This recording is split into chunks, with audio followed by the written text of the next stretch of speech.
Assalamualaikum warahmatullahi wabarakatuh. Salatu wassalamu alaika ya sayyidi ya Rasulullah hudbadakal lati adrikna.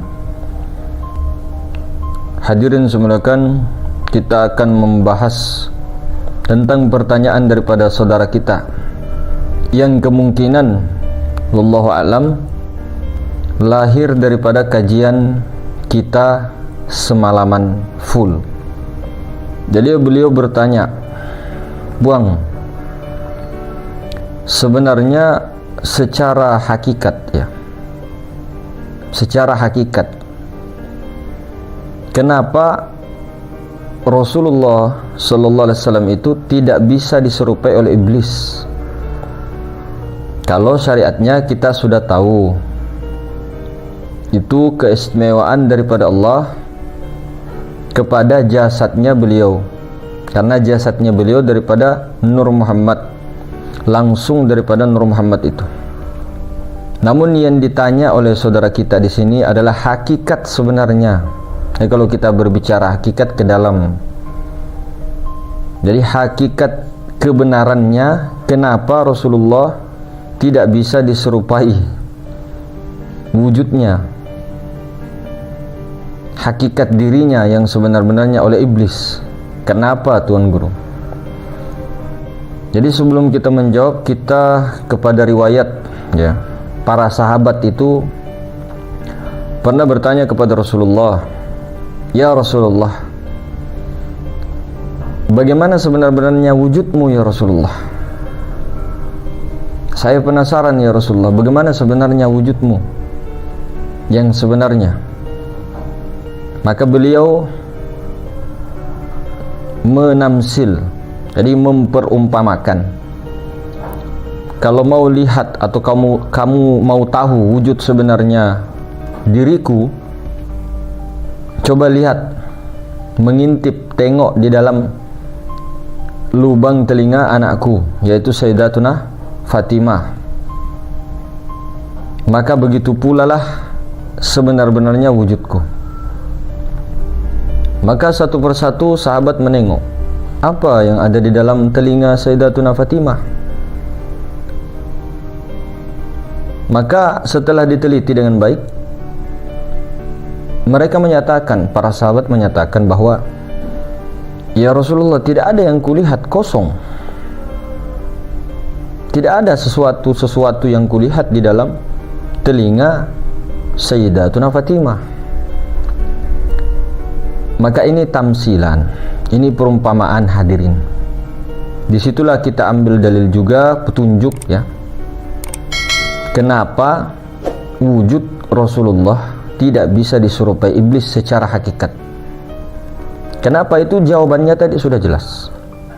Karena tidak ada rupanya, tidak ada bentuknya, tidak ada warnanya, bukan berupa cahaya-cahaya seperti yang kita mengatakan cahaya-cahaya putih kah, cahaya-cahaya bening kah, itu semua perumpamaan. Jadi wujud sebenarnya, hakikat Rasulullah tidak berupa, tidak berbentuk, namun ada. Adanya wujud itu tidak berbentuk, tidak berupa. Maka hakikatnya bagaimana iblis mau menyerupakan, sementara yang mau diserupakan itu tidak bisa diserupakan karena tidak ada bentuknya, tidak ada rupanya, bukan berupa cahaya-cahaya apa saja. Perumpamaan saja itu mengatakan cahaya Allah, cahaya Allah, namun bukan cahaya seperti yang kita ketahui, yang kita lihat. Tidak bisa dipegang, tidak ada baunya, tidak ada rupanya, tidak ada bentuknya, tidak ada warnanya.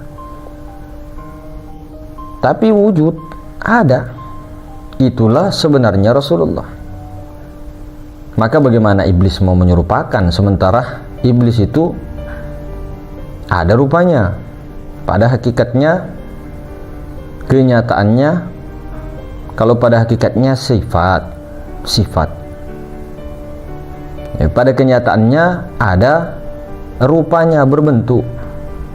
Entah itu berbentuk apa, bagaimana. Maka ketika dia mau menyerupakan daripada Rasulullah, mana bisa, tidak akan bisa, tidak akan bisa. Maka itulah betul kata orang-orang tua kita, guru-guru kita,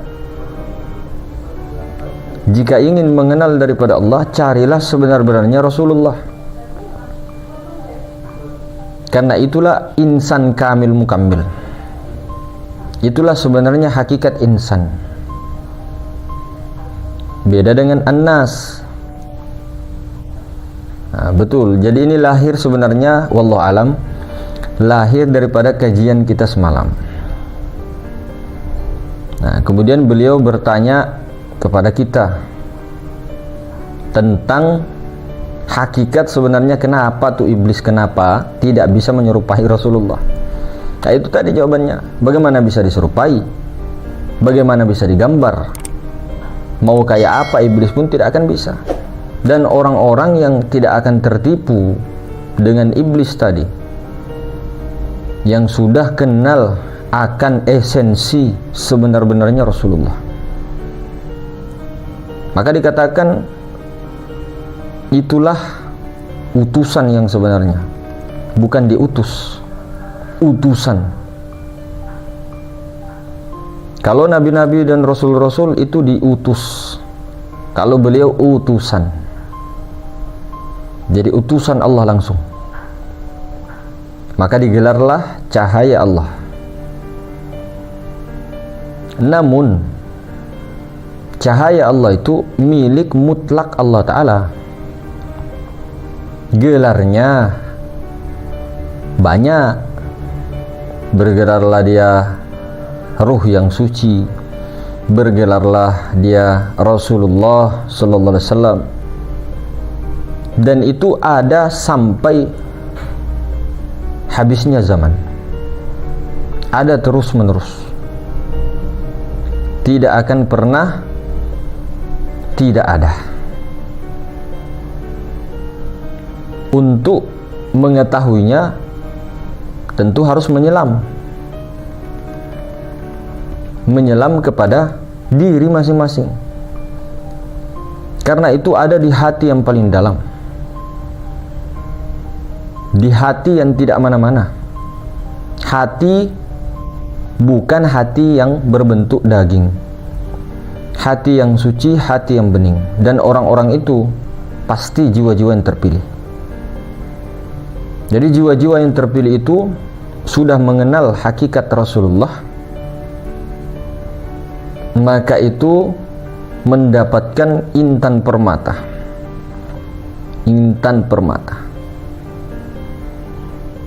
Dengan cahaya Allah itulah mereka berjalan di tengah-tengah dunia, di tengah-tengah alam semesta, untuk menegakkan daripada tugasnya sebagai khalifah fil ard, khalifah di bumi. Namun bukan dia mengaku khalifah, bukan dia mengaku khalifah, wakil-wakil Tuhan, tapi dia itu sifat kebasariannya, sifat kemanusiaannya, sifat keadamannya sudah lebur. Jadi esensi pada dia betul-betul esensi Rasulullah. Bukan dia mengaku Rasulullah.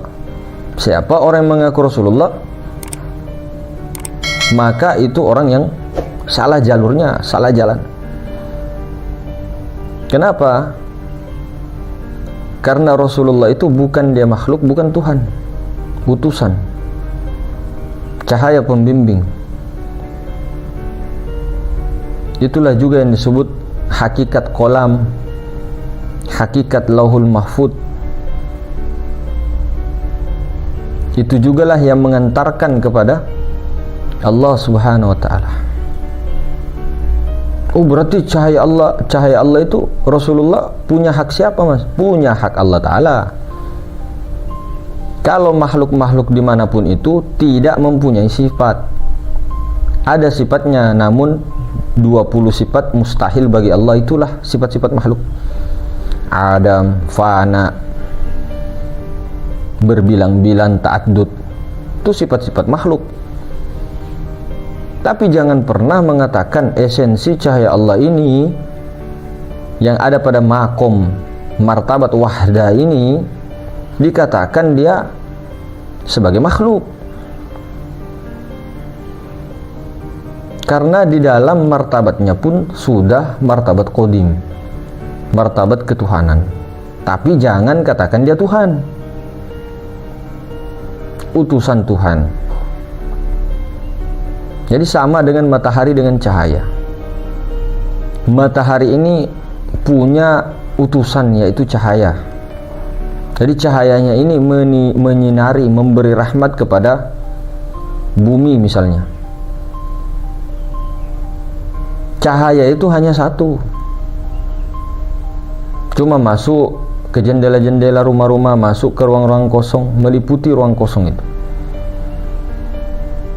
Itulah yang dimaksud cahaya berisi atau kosong berisi. Jadi dia meliputi segala apa yang di dalamnya. Itu hakikatnya sebenarnya satu aja. Rasulullah itu satu. Hakikat Rasulullah itu satu, cahaya Allah itu satu. Kelihatannya terbagi-bagi, ada di Jogja matahari itu, cahaya-cahaya itu. Ada di sana, di Bantul, ada di Sleman, ada di Sewon, macam-macam. Tapi apakah cahaya itu banyak? Tentu tidak, satu aja cahaya itu. Nah, itu hakikatnya. Maka sudah terjawab kenapa iblis itu hakikatnya tidak bisa meniru Rasulullah, karena tidak ada bentuknya.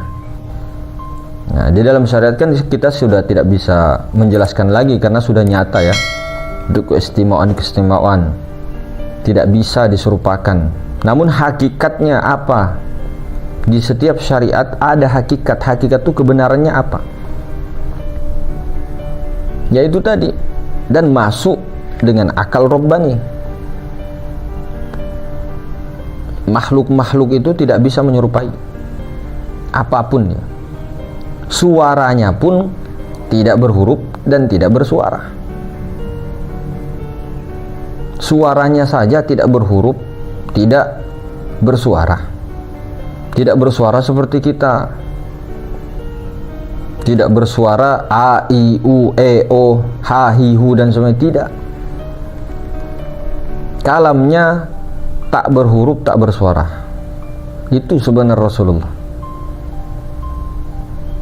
Apalagi rupanya tak ada bentuk, tak ada cahaya-cahaya dan sebagainya. Nah, itu ciri-cirinya, maka tidak bisa diserupai.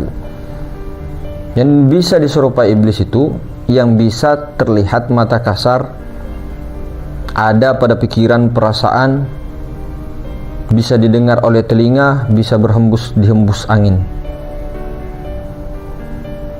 Nah, itu yang bisa diserupai iblis. Tapi ini tidak akan bisa diserupakan iblis.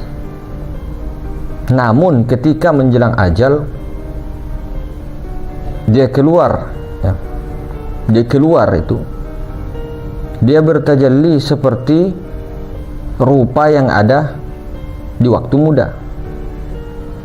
Tajalli seperti itu. Itu bagi orang yang kalangan mutawasit, dia ikut itu. Namun setelah semua daripada di luar-luar iblis itu yang menyerupakan, mengajak dia pergi, baru dia ikut situ. Itu kalangan mutawasit. Namun di kalangan muntahi tidak ikut siapa-siapa, langsung saja meninggal dengan seketika, tidak ikut sama siapa-siapa, lalu dibungkus oleh cahaya Allah tadi, baru dibawa langsung ke tanah suci. Itu ketika orang itu kemesraannya lebih banyak daripada kelupaan jiwanya kepada cahaya Allah tadi. Namun itu aja dua. Kalau seperti orang-orang kita biasanya dia keluar menyerupai diri kita di waktu muda. Dan itu terasa daripada pusar kita sampai naik ke ubun-ubun keluar. Beda dengan iblis-iblis yang di luar dari diri kita itu. Mengaku orang tua, mengajak kepada ajakannya, dan sebagainya, seperti guru dan sebagainya. Bahkan seperti kembaran kita di luar. Ini beda dari dalam, pusar kerasa betul-betul. Bahkan ketika dia keluarnya daripada itu, saking nikmatnya itu bisa keluar air maninya. Nah, itu nikmatnya. Nikmatnya mati. Nah, namun ketika dia muntahi, maka dia tidak keluar sama sekali. Dia tidak keluar sama sekali. Tiba-tiba aja meninggal. Tidak ikut sama siapa-siapa karena dia tidak keluar. Nah, di situ ada keinginan untuk berangkat. Ketika nikmat itu datang, dia berangkat sendiri. Bukan kita yang berangkat, secara syariatnya kita. Namun hakikatnya ya Rasulullah itu. Rasulullah yang tahu jalan pulang. Bukan jiwa-jiwa kita. Nah, jadi seperti itu ya. Itu hakikatnya, saudaraku. Terima kasih banyak atas pertanyaannya yang sangat luar biasa. Dan semuanya lebih dan kurangnya, assalamualaikum warahmatullahi wabarakatuh.